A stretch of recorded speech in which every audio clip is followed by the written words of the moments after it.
रविवार को राजस्थान में गहलोत सरकार का मंत्रिमंडल का विस्तार हो गया। उसके बाद में मुख्यमंत्री सलाहकार की भी नियुक्ति होगी, लेकिन अभी तक बाकी है संसदीय सचिव। लेकिन जिस तरीके से मारवाड़ में कांग्रेस का जो गढ़ है वो बाड़मेर, जहां 7 में से 6 विधानसभा सीटें वर्तमान में कांग्रेस के पास में हैं, लेकिन जिस तरीके से इस बार लोगों के और कांग्रेसी कार्यकर्ताओं की ज़बरदस्त तरीके से सोशल मीडिया पर जो प्रतिक्रिया आ रही है वो यही आ रही है कि सरकार ने मंत्रिमंडल में सिर्फ एक कैबिनेट मंत्री को शामिल किया, जबकि एक की जगह एक राज्य मंत्री या एक कुछ और होना चाहिए। इससे पहले 2008 की बात करी जाए तो उस वक्त बोर्ड के अध्यक्ष से लेकर एक राज्य मंत्री, एक कैबिनेट मंत्री हुआ करते थे। कैबिनेट मंत्री के तौर पर हेमाराम चौधरी, राज्य मंत्री के तौर पर अमीन खान, और उसके अलावा 2 बोर्ड अलग थे। तो हमारे साथ में बाड़मेर के वरिष्ठ पत्रकार दुर्लभ सिंह राजपूत है, उनसे हम जानेंगे और चर्चा करेंगे कि किस तरीके से कांग्रेस ने यहाँ 7 में से 6 सीटें दी, उसके बावजूद जो मिला है वह सही है या क्या प्रतिक्रिया। अच्छा, सबसे पहले तो ये बताइए 2008 के मुकाबले इस बार कांग्रेस क्यों बाड़मेर के साथ में एक के बाद एक तरीके से मंत्रिमंडल के विस्तार, पहले मंत्रिमंडल में ये था कि 2 मंत्री मिलेंगे, मिला नहीं, अब दूसरे में भी ये, इन सब पर क्या प्रतिक्रिया है? देखिए 2008 में राजस्थान में कांग्रेस 2 भागों में नहीं थी, 2 गुट नहीं बने हुए थे। वहाँ पर अशोक गहलोत जो भी पार्टी नेतृत्व के रूप में जो बात सामने लाते थे उसमें सारी की सारी पार्टी एक मत होकर काम करती थी।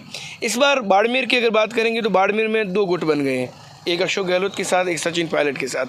और संभवतः पिछली बार जब गठन हुआ था, जब सरकार बनी थी, उस दौरान हरीश चौधरी को, चूँकि वो संगठन में बहुत ज़्यादा महत्व रखते थे, साथ ही साथ राजनीति में, वर्तमान जो राजनीति में उनका बहुत बड़ा कद था, राहुल गांधी टीम में भी थे, सचिन पायलट के पास खास थे, और अशोक गहलोत भी उनको एक तरीके से स्वीकार कर चुके थे। हेमाराम चौधरी की उम्र, बढ़ती उम्र, और साथ ही साथ जो नए नेता जिस तरीके से आ रहे थे, तो वहाँ पर किसी न किसी को रिप्लेस करना बहुत ज़रूरी था। तो अमीन खान और हेमाराम चौधरी को साइड करके हरीश चौधरी को आगे लाए गए। लेकिन हरीश चौधरी जब इस बार संगठन में चले गए, चूँकि हरीश चौधरी इस बात से पूरी तरीके से वाकिफ़ थे, उन्हें पता था कि राजस्थान में रहकर अगर वो राजस्व मंत्री के पद पर रहते हैं तो न केवल बाड़मेर बल्कि राजस्थान में भी उनको काफ़ी दिक्कतें आ सकती है, इसलिए उन्होंने संगठन को चुना। और मैं और आप जब भी, इससे पहले जब भी उनसे मिले राजस्व मंत्री बनने के बाद, जब पहली बार वो बन के आए थे, तब भी उन्होंने ये कहा था कि संगठन में अगर उन्हें पद मिलता है तो वो वहाँ पे काम करने को तैयार है।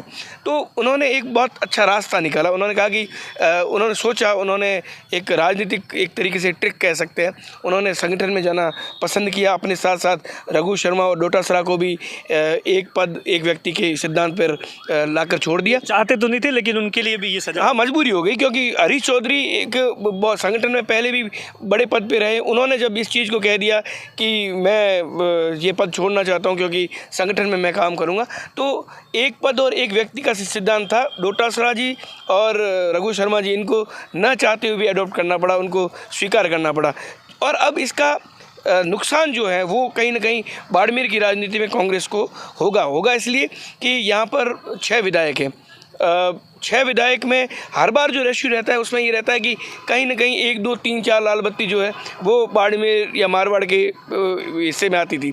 लेकिन इस बार जब दूसरी बार पुनर्गठन हुआ मंत्रिमंडल का, तो ये कयास लगाए जा रहे थे कि हो सकता है कि दलित चेहरे के रूप में पद्माराम मेघवाल को आगे लेकर आ जाए, या फिर ये हो सकता है कि मेवाराम जैन जो अल्पसंख्यक समुदाय, जैन समुदाय से आते हैं, उनको आगे लाया जाए। लेकिन संयम लोढ़ा और धारीवाल जी और प्रमोद जैन भाया वो पहले से ही पार्टी में और अच्छे पदों पर। पद्माराम का नंबर तो इसलिए भी कट गया क्योंकि ऑलरेडी ST/SC के इतने सारे चेहरे आ गए, इसीलिए पद्माराम का नंबर नहीं लगा। सबका अगर बात की जाए दोनों की, अगर आप जाट नेताओं की बात करें तो जाट नेताओं को भी मंत्रिमंडल में प्रतिनिधित्व बहुत अच्छी तरीके से दिया है। ST/SC की बात करें तो उनको भी अच्छी तरीके से दिया है। तो इस बार बाड़मेर या मारवाड़ को केंद्र न बनाते हुए पूरी राजस्थान का एक तरीके से सोशल मैनेजमेंट जो है वो यहाँ पर करने के प्रयास हुए। अब तो सबकी उम्मीदें हैं, सब जयपुर में टिके हुए हैं। उम्मीदें सिर्फ यही है कि संसदीय सचिव बन जाए। 6 में से अगर जो हेमाराम जी को निकाल दें, हरीश जी, 4 जो पीछे बचे हैं, 4 में से 2 ज़बरदस्त तरीके से रेस में हैं, चाहे वो मेवाराम जैन हो या मदन प्रजापत हो, जो अपनी अपनी गोटियाँ फिट करने में लगे हैं। क्या लगता है इस उम्मीद पर कुछ होगा या ऐसा ही? देखिए, मदन प्रजापत का नाम और पद्माराम का नाम बहुत तरीके से उछला इस बार जब दूसरी बार मंत्रिमंडल गठन को लेकर जब सुगबुगाहट शुरू हुई। और मेवाराम जैन का भी बड़ी ताकत के साथ नाम उनके समर्थकों ने और जो लोग राजनीतिक विश्लेषक जानकार थे उन्होंने भी नाम उछाला। मेवाराम जैन चूँकि अपने पत्ते पहले ही क्लियर कर चुके थे कि मैं बाड़मेर छोड़ना नहीं चाहता। उनकी मंशा ये है कि अगर मुझे मंत्री बना दिया तो मुझे पूरे राजस्थान के ऊपर ध्यान देना पड़ेगा। और वो असल में मेवाराम जैन को मेवा दल के रूप में बाड़मेर में जाना जाता है। उनको पता है कि बाड़मेर विधानसभा और बाड़मेर के आसपास के जो इलाके हैं उस पर जो पकड़ है कहीं मंत्री बनने के बाद वो ढीली नहीं पड़ जाए, चुनाव में ज़्यादा वक्त नहीं बचा है। और मेवाराम जैन के बारे में कहा जाता है कि वो अपने इलाके की राजनीति के बारे में बहुत बढ़िया जानकारी रखते हैं, बहुत बढ़िया मैनेजमेंट रखते हैं। तो उनको इस बात का भय है कि अगर लाल बत्ती या स्टेट मोटर गैराज की गाड़ी के अंदर जिस दिन वो सवार हुए उस दिन बाड़मेर का रास्ता वो गाड़ी शायद कम आना जाना पसंद करेगी। इस वजह से भी ये हो सकता है कि उनको भी ये कह दिया हो कि हो सकता है कि चौथी बार जब वो चुनाव लड़े जीत कर आए तो कांग्रेस की अगर सरकार बनती है तो उनको एक कैबिनेट मंत्री सरकार की शुरुआत से लगा के अंत तक 5 साल का कैबिनेट मंत्री का दर्जा जो है वो उनको मिल सकता है। और शायद यही वजह है कि उनको ड्रॉप किया, उनके नाम को ड्रॉप किया गया। संसदीय सचिव के लिए किसकी उम्मीद है या नहीं? मदन प्रजापत की उम्मीद है। मदन प्रजापत और उनके समर्थक लंबे समय से नाराज है और बताया जा रहा है कि एक बार मेवाराम जैन, अमीन खान, मदन प्रजापत सारे लोग दिल्ली गए थे अजय माकन से मिलने के लिए। वहाँ पर कई नेताओं के बारे में बताया जा रहा है कि बातचीत हुई उनकी अजय माकन के साथ।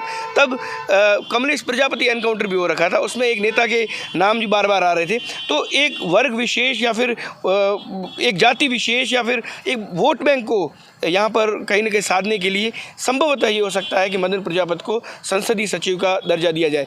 वो सीनियर की नेता की श्रेणी में भी आने लग गए हैं क्योंकि मदन प्रजापत आज से राजनीति कर नहीं रहे, एक बार एमएलए पहले भी रह चुके। और बाड़मेर जैसे इलाके में जहाँ रिफाइनरी स्थापित हो रही है उसमें मदन प्रजापत का विधानसभा क्षेत्र आता है। तो हो सकता है कि कई चीज़ों को साधने के लिए मदन प्रजापत को भी आगे लेके जाए। ये मेरे वरिष्ठ सहयोगी दुर्ग सिंह है जिनका साफ तौर पर कहना है कि अब सिर्फ संसदीय सचिव से ही उम्मीद बची हुई है जिसमें सबसे आगे मदन प्रजापत है। कैमरे के पीछे अश्विनी रामावत है, मैं आपका साथी दिनेश बोहरा।